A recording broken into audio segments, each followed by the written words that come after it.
Imagine falling into a lake and getting cooked instantly. There's a place on Earth where the water can kill you in seconds.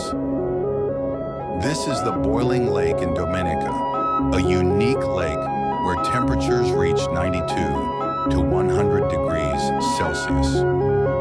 The water isn't heated by the sun, but by volcanic activity below. Steam and hot gases from inside the Earth constantly bubble to the surface, making the lake appear to boil nonstop.